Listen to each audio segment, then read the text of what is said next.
este Sport.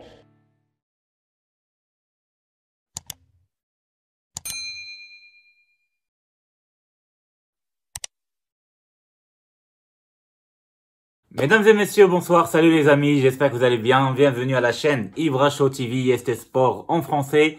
Tout simplement pour débriefer les matchs qu'on a eu ce week-end-là et surtout pour parler de la Ligue des Champions. Donc les matchs importants qu'on va avoir demain soir entre le Real Madrid et Chelsea et après-demain entre Paris Saint-Germain et Manchester City.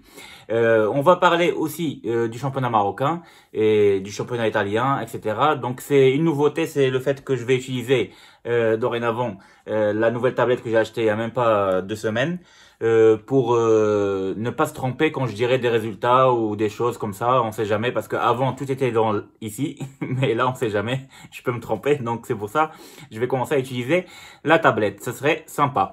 Voilà, donc pour commencer, tout d'abord, on va parler de la Ligue des Champions. Donc demain, il y aura un match très important entre Chelsea et le Real Madrid, et ce sera à Madrid, bien sûr. Donc c'est Real Madrid-Chelsea plutôt. Et ça va être un match franchement très compliqué pour le Real Madrid qui passe par pour moi, c'est pas une crise, mais c'est des matchs quand même qui devaient remporter. C'est comme celui d'hier, par exemple, contre Betis, pardon, avant-hier contre Betis, où ils ont fait 0-0. Et c'était un match très important pour Madrid s'ils voulaient remporter la Liga espagnole. Et du coup, ils ont fait un match qui était très moyen, voire pas beaucoup d'occasions. Et on sait très bien que Madrid souffre du fait qu'il y a beaucoup d'autres joueurs qui sont pas présents et qui sont absents. Malgré le retour de Hazard, mais on sait très bien que ça fait 2 mois qu'il était blessé. Mais en défense, il y avait pas Ramos, Carvajal n'était pas là encore. Donc il y a quand même pas mal d'absences. Kroos il était absent aussi, mais là demain il sera là, il sera de retour. Du coup donc Madrid n'a pas pu faire un très bon match contre Betis et donc on se demande est-ce que contre Chelsea ils vont pouvoir faire quelque chose, sachant que Chelsea de son côté elle a battu West Ham qui était pas loin d'elle, cinquième voilà derrière Chelsea et qui joue aussi, qui essaie d'être parmi les 4 premiers pour pouvoir être qualifié à la Ligue des Champions l'année prochaine. Et Chelsea quand même a réussi à battre West Ham 1-0 à l'extérieur.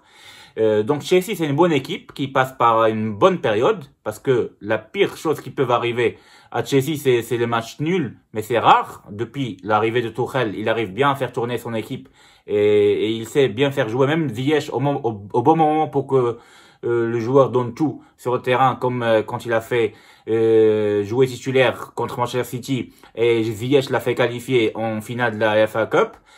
Donc ça montre que Tuchel il sait ce qu'il fait et je pense que Chelsea va vraiment faire douter le Real Madrid dans le match de demain. Donc je pense que Madrid va pas franchement pouvoir gagner. Moi c'est mon pronostic à moi en tout cas. Je pense qu'il y aura peut-être un match nul, un partout, quelque chose comme ça, parce que je vois pas Madrid franchement gagner avec une équipe où il y a beaucoup d'absence, malgré le retour de Hazard. Pour moi, il est pas bon Hazard cette année-là surtout. Est-ce qu'il va rentrer déjà? Est-ce qu'il va jouer contre son équipe, en ancienne équipe Chelsea? Je sais pas. Donc voilà. Donc demain, on verra bien si Benzema sera en forme comme d'habitude et s'il est à son top niveau. Peut-être avec le milieu de terrain qui est très fort, celui de Modric, Kroos et Casemiro. Peut-être ils vont faire quelque chose Madrid avec Vinicius Junior si il est efficace et il fait pas beaucoup de déchets. Mais de l'autre côté, Chelsea, franchement, ils arrivent bien à posséder la balle et faire tourner la balle carrément, que ce soit chez eux ou à l'extérieur. Donc ça va être un match très très difficile pour Real Madrid et ça va être un joli match, j'espère en tout cas. On verra bien ce qu'ils vont faire les Madrilènes.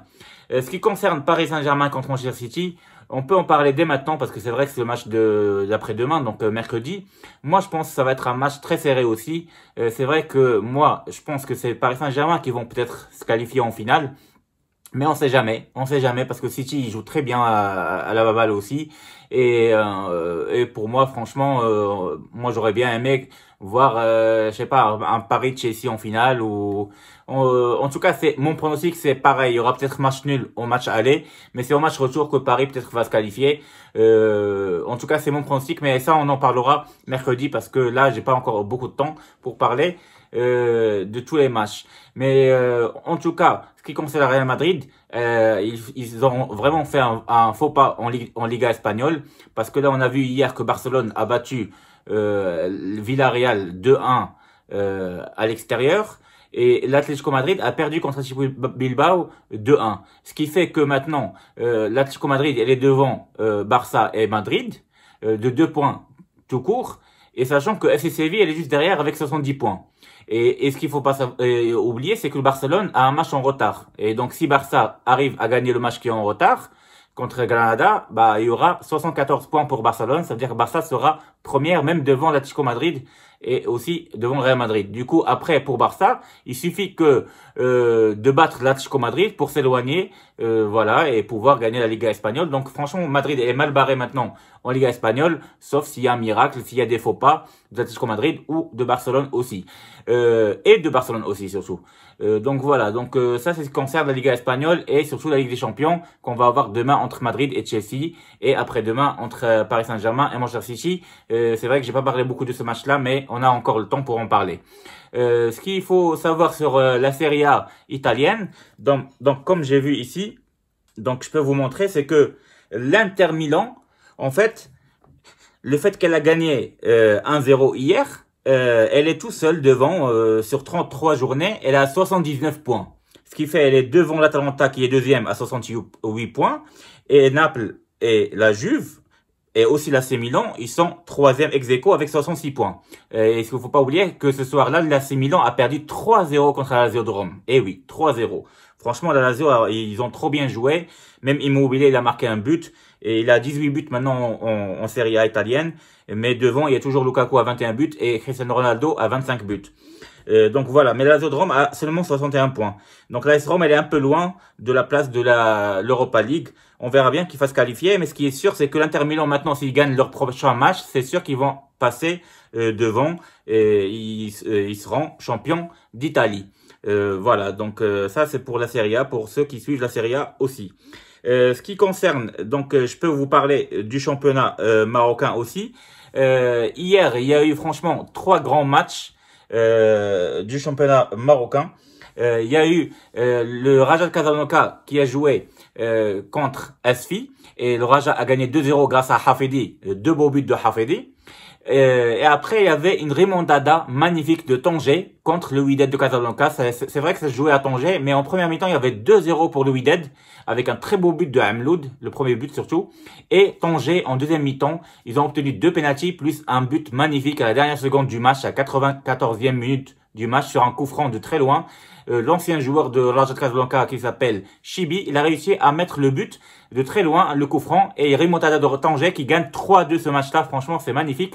Ce qui fait que, parce que avant, le Wydad, si elle avait gagné ce match-là, elle allait être première du championnat en 12 journées avec 29 points. Et maintenant, ils sont seulement à 26 points, seulement 1 point de plus que le Raja de Casablanca qui est à 25 points. Et donc, tout est relancé en championnat du Maroc, alors qu'avant, on pensait que le Wydad allait être tout seul devant et ça va être facile pour elle. Donc, il y aura toujours un duo entre le Raja et le Wydad, donc voilà, les rivales. Et derrière, il y a Tanger avec les phares, le Jeish Malaki, et aussi Berkane qui a battu le Difa Hassani Jadidi 2-0, et oui, 2-0. Donc Berkane aussi, ils se sont rattrapés un petit peu et ils ont bien monté dans le classement. Donc si on voit bien le classement, le Wydad Casablanca, ils ont 26 points en 12 journées. Le Raja juste derrière, 25 points en 13 journées. Et juste après, il y a Agadir, les phares et Tanger, et ils sont tous ex-aequo 3e place avec 20 points. Et Berkane juste derrière avec 18 points, mais ils ont un match en retard justement qui sera contre le Wydad de Casablanca, et celui qui va gagner ce match-là, il peut s'éloigner un petit peu en haut du tableau. Donc voilà, et les top buteurs, bah, le meilleur buteur au Maroc en ce moment c'est Malongo, Nguita qui joue au Raja de Casablanca, et juste derrière avec 7 buts, et juste derrière il y a El Kabi et Ben Yesho de Asfi avec 6 buts. Voilà, donc j'espère que cette vidéo vous a plu. Je vous ai parlé un petit peu en général de ce qui s'est passé en Liga espagnole et aussi de la Serie A. Et ce qui se passera demain, j'espère que on va voir un très grand match en Ligue des Champions. Voilà, donc la nouveauté dans la chaîne, c'est que je vais souvent utiliser la tablette pour ne pas se tromper. Et surtout, je vais commencer à faire aussi des débriefings en vous montrant des résumés de matchs pour ceux qui veulent voir des matchs et avec les débriefs, donc les résumés avec les débriefs. Je vais commencer à faire ça, mais surtout des anciens matchs, que ce soit de la Coupe du Monde, de la Coupe d'Afrique, etc. Donc j'attends que dans vos commentaires que vous donniez vos idées, tout simplement pour les développer. On verra qu'est-ce qu'on peut faire de plus sympa dans cette chaîne. Merci à tous, je vous dis à très bientôt. Ciao, ciao.